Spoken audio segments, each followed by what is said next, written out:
Hi friends, எல்லாருக்கும் வணக்கம். இன்றைக்கி நம்ம ஒரு சூப்பரான ரெசிபி பார்க்கலாம். மஷ்ரூம் பெப்பர் ஃப்ரை எப்படி பண்ணுறதுன்னு பார்க்கலாம்.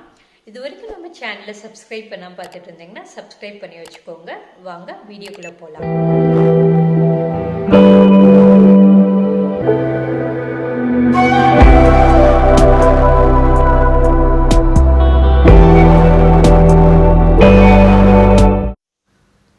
மஷ்ரூம் பெப்பர் ஃப்ரை பண்ணுறதுக்காக நான் 200 கிராம் மஷ்ரூமை நல்லா க்ளீன் பண்ணி கட் பண்ணி எடுத்து வச்சுருக்கேன்.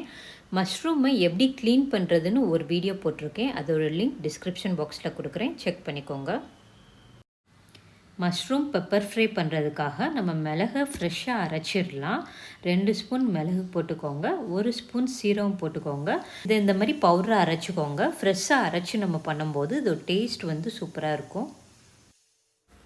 அடுப்பில் ஒரு கடாய் வச்சு அதில் 2 ஸ்பூன் எண்ணெய் ஊற்றி எண்ணெயை நல்லா காய வச்சிடலாம். எண்ணெய் காஞ்சதுக்கப்புறமா இதில் 1/4 ஸ்பூன் சோம்பு போட்டு பொரிய விட்டுக்கோங்க.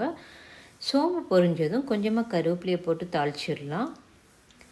அடுத்து ஒரு பெரிய வெங்காயத்தை பொடிசாக கட் பண்ணி வச்சுருக்கேன், அதை போட்டு வெங்காயத்தை நல்லா வதக்கி விட்டுருங்க. வெங்காயம் இந்த அளவுக்கு வதங்கினதுக்கப்புறமா இதில் 1 ஸ்பூன் இஞ்சி பூண்டு பேஸ்ட் போட்டு பச்சை வாசனை போகிற அளவுக்கு இதை நல்லா வதக்கி விட்டுறலாம். நல்லா வதக்குனதுக்கப்புறமா ஒரு தக்காளியை பொடிசாக கட் பண்ணி வச்சுருக்கேன், அதையும் போட்டு எல்லா பக்கமும் நல்லா வதக்கி விட்டுடலாம். கிரேவிக்கு தேவையான அளவு உப்பு போட்டுக்கோங்க. உப்பு போட்டுட்டு இதை எல்லா பக்கமும் நல்லா வதக்கி விட்டுருங்க.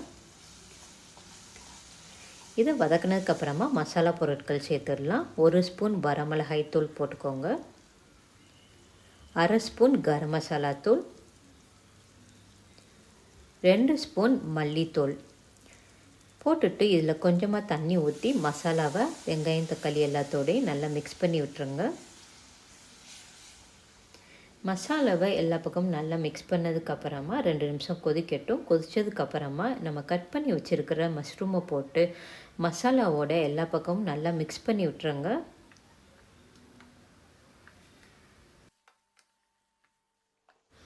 மசாலாவை மிக்ஸ் பண்ணதுக்கப்புறமா ஒரு மூடியை போட்டு மூடி ஒரு 5 நிமிஷம் சிம்மில் வச்சு வேக விட்டுறலாம். அப்பப்போ கிளறி விட்டுக்கோங்க. தண்ணி வற்றிடுச்சான்னு பார்க்கலாம். தண்ணிலாம் வற்றி மஷ்ரூம் நல்லா வெந்துடுச்சு. இதை சுள்ள கிண்டி விட்டுக்கோங்க. மஷ்ரூமை எல்லா பக்கமும் நல்லா மிக்ஸ் பண்ணதுக்கப்புறமா நம்ம ஃப்ரெஷ்ஷாக அரைச்சி வச்சுருக்கிற மிளகுத்தூளை போட்டுக்கலாம். நான் 1 ஸ்பூன் மிளகுத்தூள் போடுறேன். உங்களுக்கு காரம் ஜாஸ்தியாக வேணும்னா இன்னொரு ஸ்பூன் கூட போட்டு எல்லா பக்கமும் நல்லா மிக்ஸ் பண்ணி விட்டுருங்க. மஷ்ரூம் பெப்பர் ஃப்ரை சூப்பராக ரெடி ஆயிடுச்சு. கடைசியாக கொஞ்சம் கொத்தமல்லி இலையில தூவிட்டு ஸ்டவ் ஆஃப் பண்ணிடலாம். இந்த மஷ்ரூம் பெப்பர் ஃப்ரையை நீங்கள் சாதத்தோடு வச்சு சாப்பிட்லாம், சப்பாத்திக்குள்ளே வச்சு ரோல் பண்ணி சாப்பிட்றப்பையும் ரொம்ப அட்டகாசமாக சூப்பராக இருக்கும். ஸோ நீங்களும் இதே மாதிரி செஞ்சு பாருங்கள். செஞ்சு பார்த்துட்டு உங்களோட ஃபீட்பேக் என்னவோ ஷேர் பண்ணுங்கள். இந்த வீடியோ உங்களுக்கு பிடிச்சிருந்துச்சுன்னா லைக் பண்ணி உங்கள் ஃப்ரெண்ட்ஸ் கூட ஷேர் பண்ணுங்கள். தேங்க்ஸ் ஃபார் வாட்சிங்.